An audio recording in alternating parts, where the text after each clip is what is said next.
अब देखो गौर से,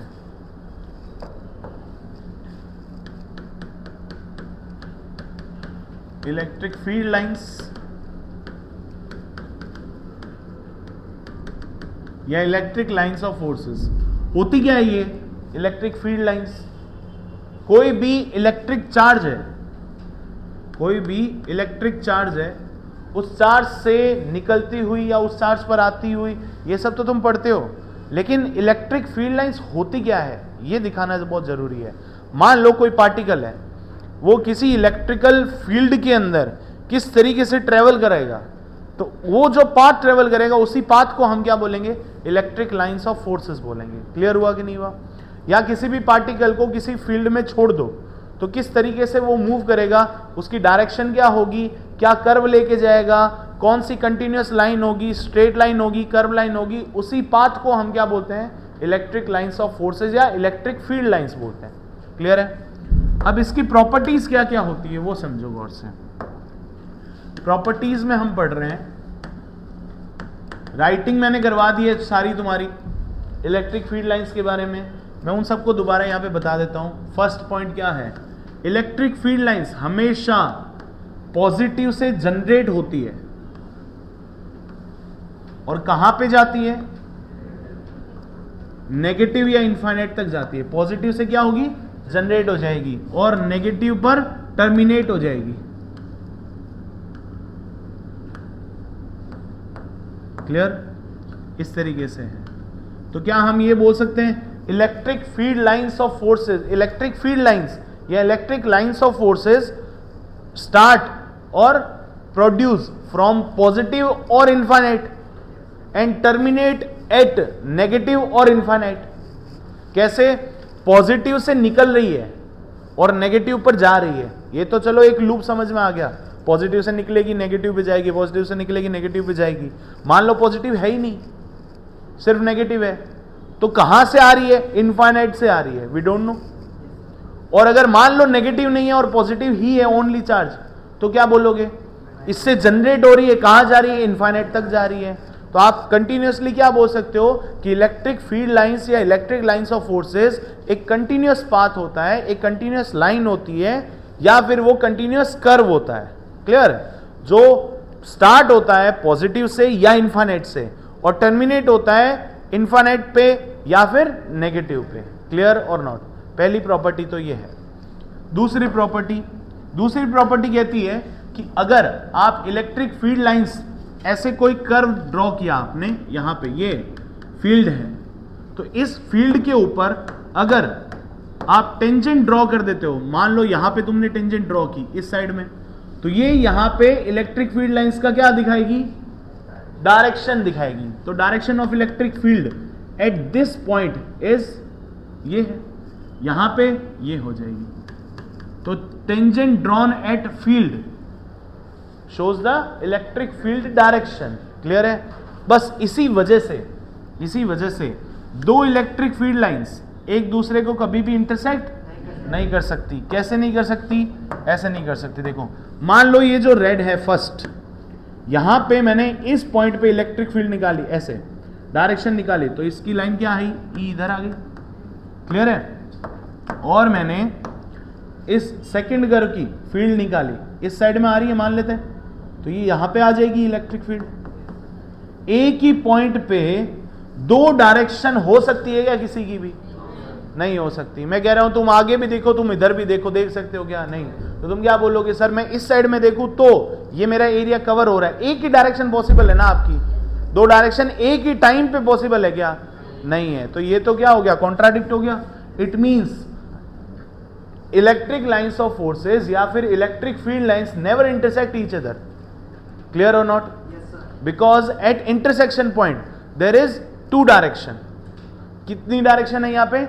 दो डायरेक्शन है। अगर दो डायरेक्शन है इट मींस एक ही पॉइंट पे दो डायरेक्शन पॉसिबल नहीं है। क्लियर हुआ कि नहीं हुआ? अब एक और बात करते हैं, समझ में आया? चलो नेक्स्ट पॉइंट बात करते हैं। अगर आपके पास में ऐसा कुछ है कि ये पॉजिटिव है, यहां से ये फील्ड लाइंस निकल रही है और ये नेगेटिव है, ठीक है, तो यहां से ऐसे लाइंस आएगी,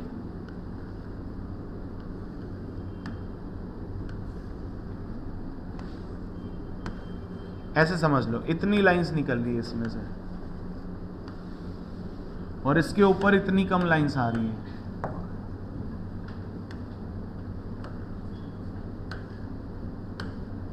अब इसके ऊपर कितनी लाइंस है देखो, 1 2 3 4 5 6 7 8 9 10 11 लाइंस है, और इसके ऊपर 1 2 3 4 5 6 7 8 लाइंस है। तो इसके पास में नंबर ऑफ लाइंस 8, इसके पास में नंबर ऑफ लाइंस जनरेट होने वाली कितनी है 11 और 12, मतलब number of electric field lines on A point positive charge is greater then number of electric field line on negative charge. तो इसका जो मैग्नीट्यूड होगा वो इससे ज्यादा होगा। समझ गए नहीं समझ गए?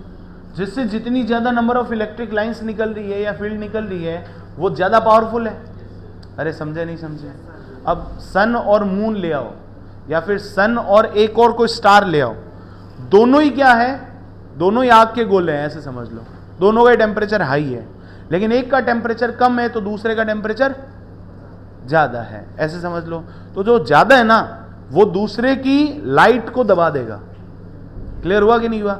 अरे आपका फोन भी क्या है, आप डार्क रूम कर लो, उसमें फोन चलाओ तो आपको बहुत ज्यादा ब्राइटनेस दिखेगी। यही आप सनलाइट में चले जाओ, वो फोन की ब्राइटनेस कुछ भी नहीं है। क्यों? क्योंकि सन की ब्राइटनेस इतनी ज्यादा है। समझ गए नहीं समझ गए?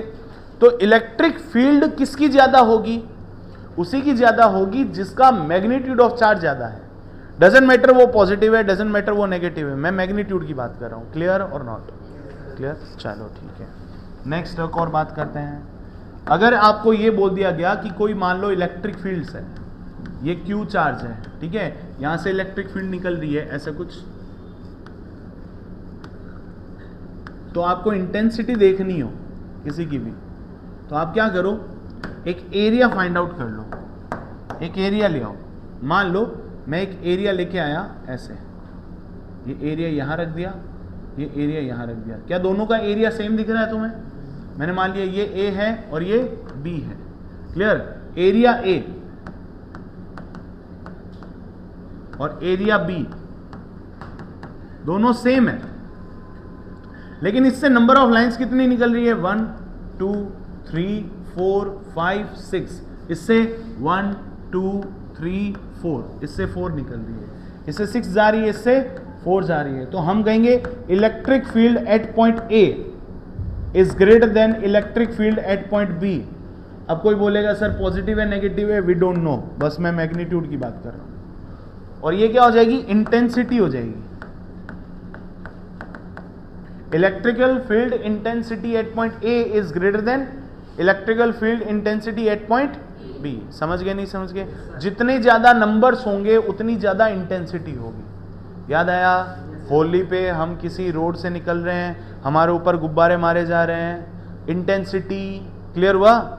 Number of balloon striking per second is greater than intensity is higher. Clear? याद आया? चलो यहां तक समझ गए। नेक्स्ट और करते हैं।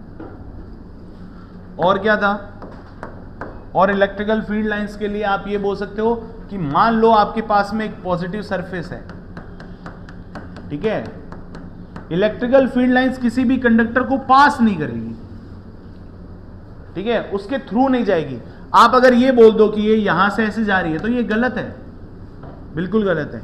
ये यहां से यहां पे जाएगी, देन ये आगे जा सकती है, इसके अंदर से नहीं जाएगी। क्यों? क्योंकि inside the electric inside the conductor there is no charge, then electrical field will be zero। Clear है?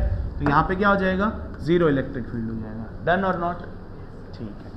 यहां पे अगर ये जा रही है तो ये इंसिडेंट हो रही है कि ये बाहर निकल रही है, इंसिडेंट हो रही है, इट मीन्स यहां पे क्या हो जाएगा?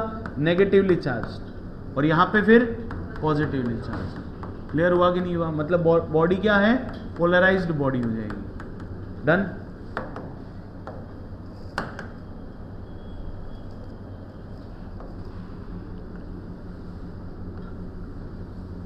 यहां से निकलती हुई, अब सही होगी, अब ओके। क्लियर और नॉट? अगली बात, कभी भी एक बॉडी से निकलने वाली इलेक्ट्रिक फील्ड यहां से निकली, इसका मतलब आप क्या बोलोगे? पॉजिटिव है। और ये कह रहे हैं वापस घूम के इसी के पास में आ गई, वापस घूम के इसी के पास में आ गई। क्लियर? इट मीन्स ये बॉडी क्या है? नेगेटिव है। क्लियर हुआ कि नहीं हुआ? किसी भी पॉइंट चार्ज से, किसी भी पॉइंट चार्ज, मैंने बॉडी नहीं बोला, किसी भी पॉइंट चार्ज से अगर आपका कोई भी इलेक्ट्रिक फील्ड लाइंस निकली और वो एक क्लोज लूप बना के वापस आ गई। क्लोज लूप का मीनिंग क्या हुआ? जहां से स्टार्ट किया था वहीं पे एंड कर रहे हो, दैट इज क्लोज लूप। तो क्लोज लूप बना के अगर आ रही है तुम्हारे पास में तो वो पॉसिबल नहीं है। That's why electric field lines never make a close loop. क्यों? क्योंकि क्लोज लूप बनाएंगे तो यहां से निकली तो खुद कौन है? अच्छा बताओ, मैंने एक बूमरैंग फेंका यहां से यूं, क्लियर? तो वो गया, तो मैं फेंक सकता हूं कब? जब मैं खुद पॉजिटिव हूं। क्लियर? और घूम के वो मेरे पास में आएगा, मतलब मेरे ऊपर टर्मिनेट होगा, इट मींस मैं कौन हूं? नेगेटिव। आप एक ही बॉडी को बोल रहे हो कि वो पॉजिटिव था और उसी को दोबारा बोल रहे हो कि अभी तुम पॉजिटिव थे, अभी तुम नेगेटिव हो, तो कॉन्ट्राडिक्ट हो गया ना। तो electric field never form a close loop. Clear और नॉट? लास्ट और दो प्रॉपर्टी बहुत इंपॉर्टेंट, कि मान लो तुम्हारे पास में प्लस क्यू चार्ज है और एक और प्लस क्यू चार्ज है, ठीक है? तो यहां से इलेक्ट्रिकल फील्ड निकलेगी, ऐसे निकलने की कोशिश करेगी, इधर तो जाएगी नहीं क्योंकि टर्मिनेट नहीं हो सकती, यहां से भी इधर जाने की कोशिश करेगी, यूं। अब आप कह रहे हो कि सर ये देखो दोनों क्रॉस कर गई, तो दोनों क्रॉस नहीं करनी चाहिए। अगर दोनों क्रॉस नहीं करनी चाहिए तो ये वाली लाइन इसको बोलेगी कि भैया क्रॉस नहीं करना है, ध्यान रखना। तो मतलब ये क्या करेंगे? देखो गौर से सुनना, मैंने दो लोगों को साथ साथ में चलाया यहां पे, ठीक है? मैंने ये बोला आप चलो एकदम सीधा सीधा, लेकिन टच मत करना एक दूसरे को। टच कर दिया तो आउट हो जाओगे। समझ गए? नहीं समझ गए? तो वो लोग क्या करेंगे? टच नहीं कर रहे और एक दूसरे से दूर भी नहीं भाग रहे, लेकिन ये ध्यान रखना यार टच नहीं होना। जैसे ही मान लो बाई चांस पास वाले कोई भी प्लेयर का बैलेंस डगमगा गया, वो इस साइड में हुआ, तो ये वाला क्या करेगा? इधर होने की कोशिश करेगा ना, क्योंकि आउट नहीं होना है। समझ गए? गेम का नाम इलेक्ट्रिक फील्ड है, वो आउट नहीं होगा। तो ये इधर होने की कोशिश कर रहा है, तो ये अपने आप इधर हो रहा है ना। इट मीन्स ये एक दूसरे को लेटरल प्रेशर लगा रहे हैं कि भैया टच नहीं होना है। इट मीन्स वो क्या है? प्रॉपर्टी रिपल्शन, ठीक है? इसका नाम है रिपल्सिया, इट इज कॉल्ड रिपल्शन। तो ये इसके ऊपर इस साइड में फोर्स लगाएंगे, इसको हम क्या बोलते हैं? Lateral pressure. This property is known as repulsion. Clear है? क्योंकि अगर टच कर गई और एक दूसरे को क्रॉस कर गई तो फिर electric field lines never crosses each other, हमने अभी अभी पढ़ा था। तो ये क्रॉस नहीं करनी चाहिए, तो ये क्रॉस नहीं करेगी। इट मींस ये एक दूसरे पे लेटरल प्रेशर लगा रही होगी। क्लियर हुआ कि नहीं हुआ? इस वजह से इस प्रॉपर्टी का नाम क्या है? रिपल्शन। वही चीज अगर मान लो कि मान लो पॉजिटिव चार्ज है और ये एक नेगेटिव चार्ज है, तो यहां से निकल के इधर आने की कोशिश करेगी,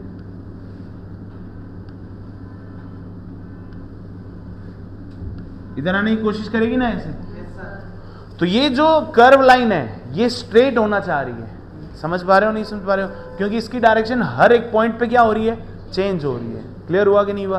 अब एक बात बताओ, तुम्हें यहां से साथ से सर्किल जाना है और मैं यहां से एक स्ट्रेट रास्ता निकाल दूं, तो तुम यहीं से जाओगे कि बार बार घूम के जाओगे? ट्राई तो आप क्या करोगे? स्टेबिलिटी मोड पे आने की, स्ट्रेट जाने की, शॉर्टेस्ट पाथ ट्रेवल करने की, वही करोगे। तो ये लाइंस भी शॉर्टेस्ट पाथ ट्रेवल करना चाह रही, तो स्ट्रेट होने की कोशिश करती है। स्ट्रेट होने की कोशिश करती है तो ये लाइन इधर आने की कोशिश कर रही है, ये लाइन इधर आने की कोशिश कर रही है। इट मींस एक दूसरे के पास में आने की कोशिश कर रही है। This property shows attraction. Clear हुआ कि नहीं हुआ? इसको क्या बोलेंगे? अट्रैक्शन। क्लियर और नॉट? डन? चलो, ये थी आपकी इलेक्ट्रिक फील्ड लाइंस। अब मैं दो चीजें बता रहा हूं, यूनिफॉर्म इलेक्ट्रिक फील्ड क्या होती है और नॉन यूनिफॉर्म इलेक्ट्रिक फील्ड क्या होती है। यूनिफॉर्म इलेक्ट्रिक फील्ड,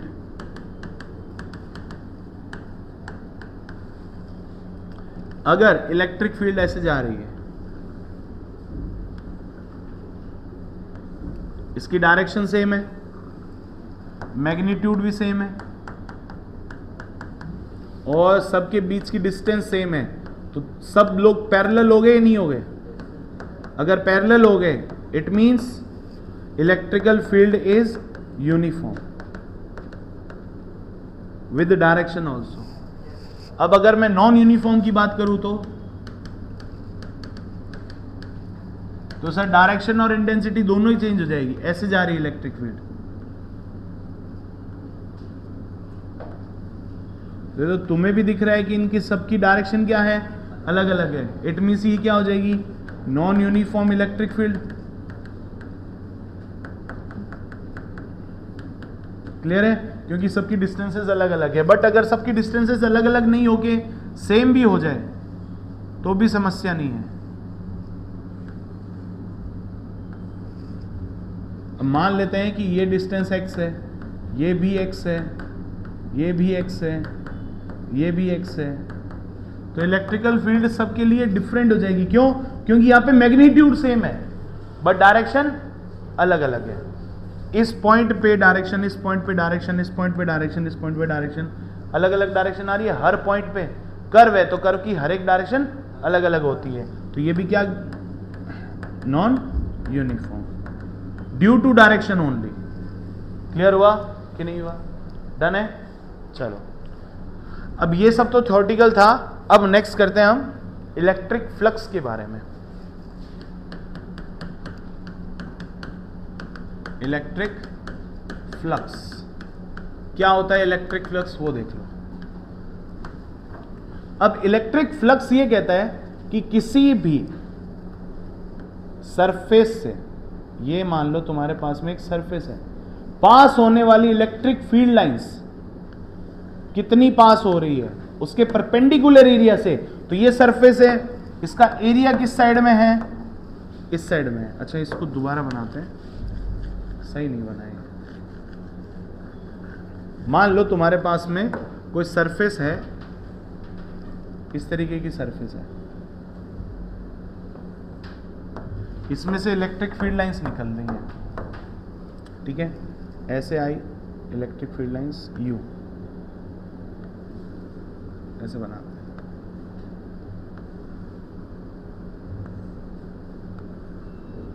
ये इलेक्ट्रिक फील्ड लाइंस है।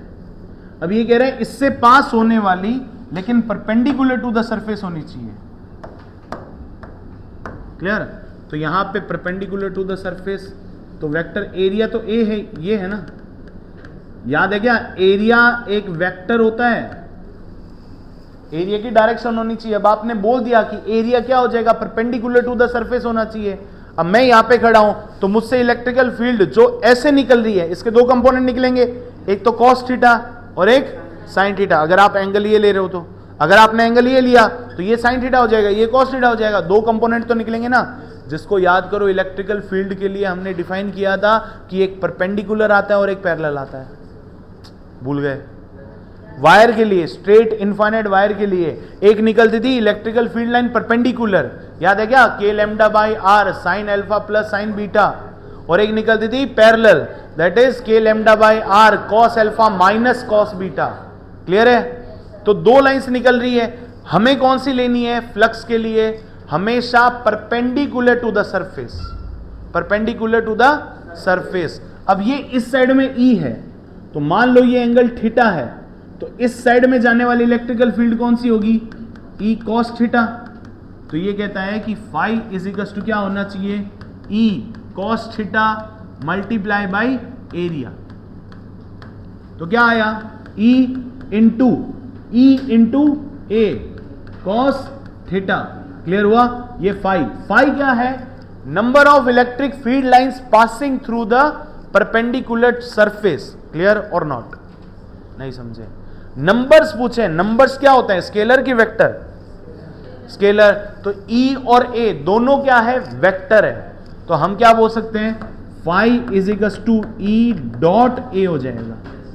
समझ गए नहीं समझ गए मेरी बात? डॉट प्रोडक्ट का आंसर स्केलर आ गया। लेकिन इलेक्ट्रिकल फील्ड अगर यूनिफॉर्म है तब तो डायरेक्ट ऐसे ही कर दो। क्लियर है? और अगर नॉन यूनिफॉर्म है तो फाई को कैसे लिखोगे? Integration E dot D A कर दो, है कि नहीं? ये कर दो। यहां पे जो इलेक्ट्रिकल फील्ड है वो क्या हो जाएगी? नॉन यूनिफॉर्म हो जाएगी। कोई बात नहीं, ये चीज तुमने देख रखी है, याद आएगा? देखो, A is equal to D V by D T, 1D में पहुंचो तो dv is equals to a dt।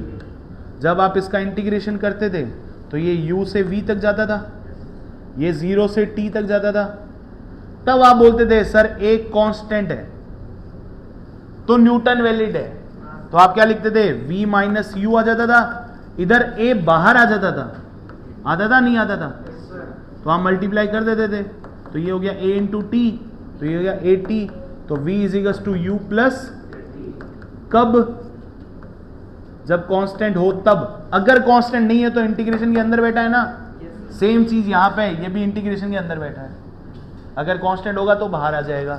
जैसे इसको बाहर लिया, इंटीग्रेशन dA टोटल एरिया हो गया, इंटीग्रेशन छोटे छोटे एलिमेंट्री का एरिया, तो क्या हो जाएगा टोटल एरिया A, तो मल्टीप्लाई होके वापस क्या बन गया A। इसलिए हम ये बोल रहे हैं यूनिफॉर्म के लिए और नॉन यूनिफॉर्म के लिए। क्लियर और नॉट? चलो इसको हटा रहे हैं, रेफरेंस मैकेनिक्स का ही ले रहे हो और कुछ नहीं। डन है क्या सबको? चलो इसकी यूनिट और डायमेंशन की बात कर लेते हैं, है कि नहीं। फाई की यूनिट एंड डायमेंशन क्या हो जाएगी?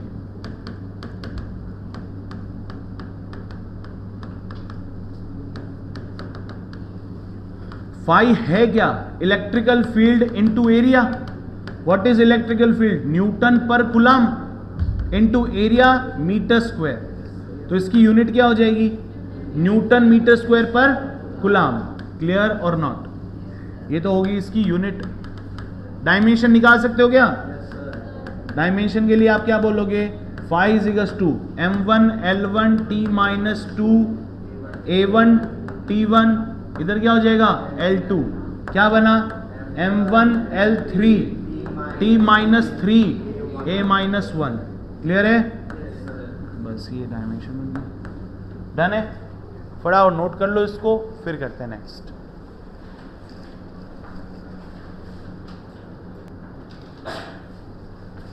नेक्स्ट कर दो, गौर से देखना। नोट पॉइंट में हम ये लिख रहे हैं,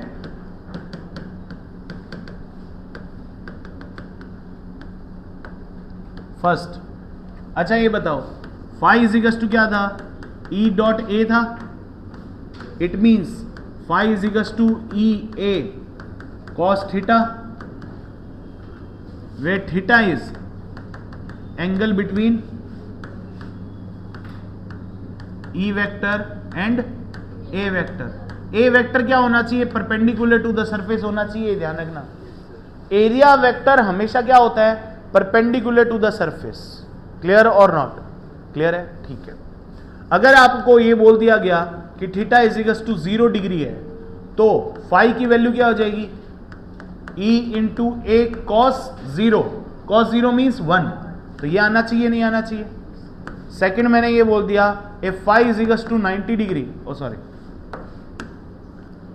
if theta is equals to 90 degree, then phi की वैल्यू क्या हो जाएगी? 0 हो जाएगी। क्यों? क्योंकि cos 90 0 हो गया।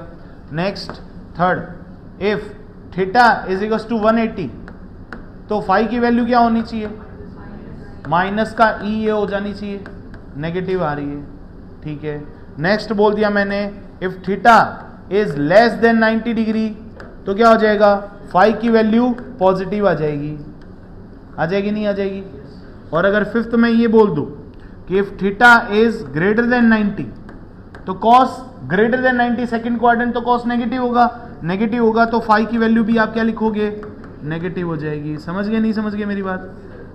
ये दो तो बहुत ऑब्वियस है, ये भी ठीक है, चलो समझ में आता है। इन दोनों के लिए और क्या लिख सकते हो?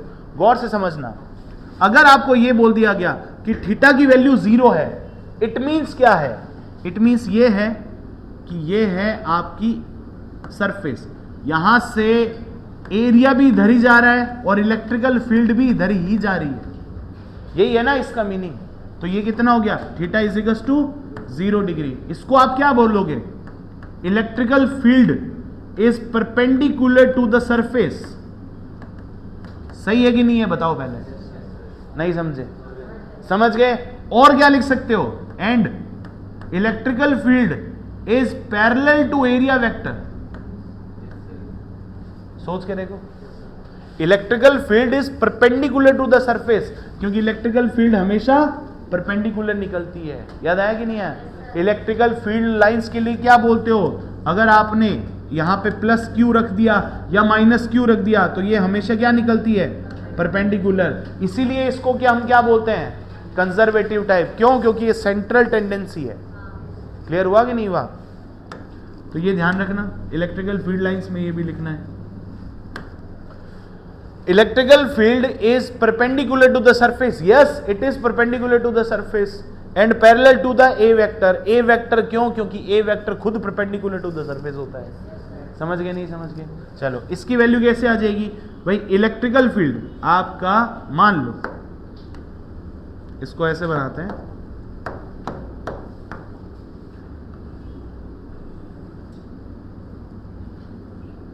ऐसे है कोई, ठीक है? यहां से आपका इलेक्ट्रिकल फील्ड निकल रहा है, ऐसे मत समझो। कैसे बताऊं तुम्हें? चलो ऐसे समझा देते हैं।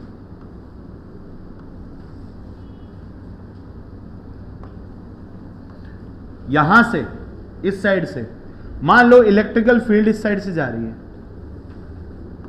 इधर एंटर हुई, यहां से निकल गई। क्लियर हुआ कि नहीं हुआ?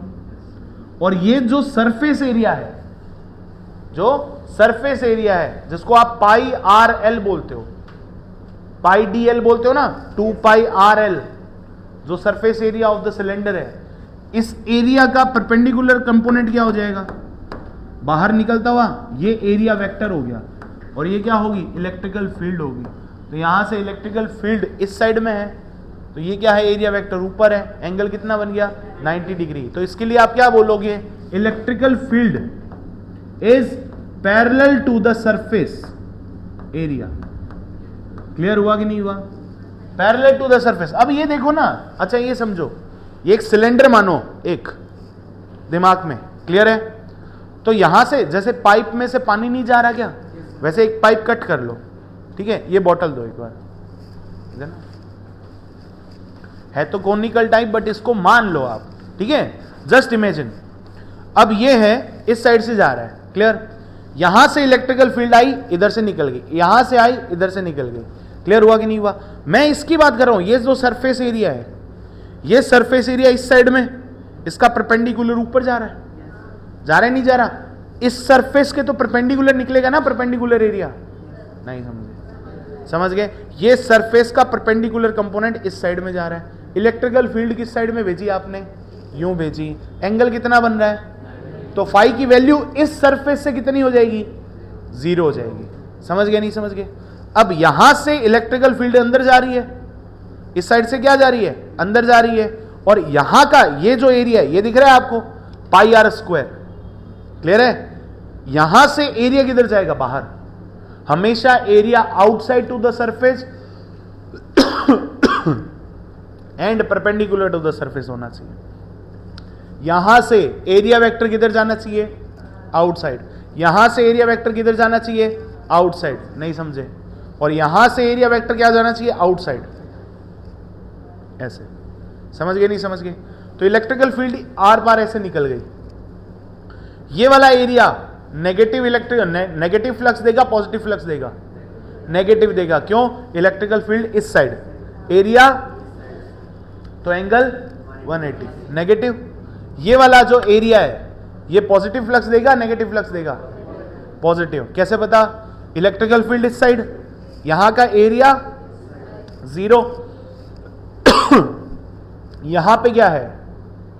एरिया रेडियली आउटवर्ड, और इलेक्ट्रिक फील्ड टेंजेंशियल। तो इसका मतलब 90, ऑलवेज 0। यहां से फ्लक्स 0, यहां पे फ्लक्स है, यहां पे भी फ्लक्स नहीं समझे? अब आया समझ में? करो, नोट करो इसको।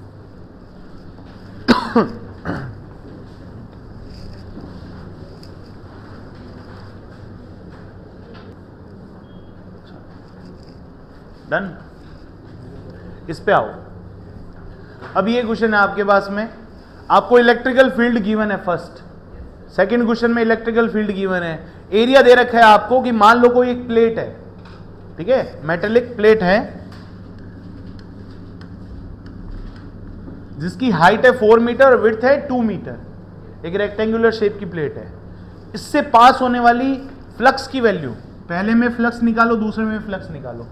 तो फाई 1 कितना हो रहा है और फाई 2 सेकेंड क्वेश्चन का कितना हो रहा है वो बता दो वैल्यू में। ठीक है, करो फटाफट करो।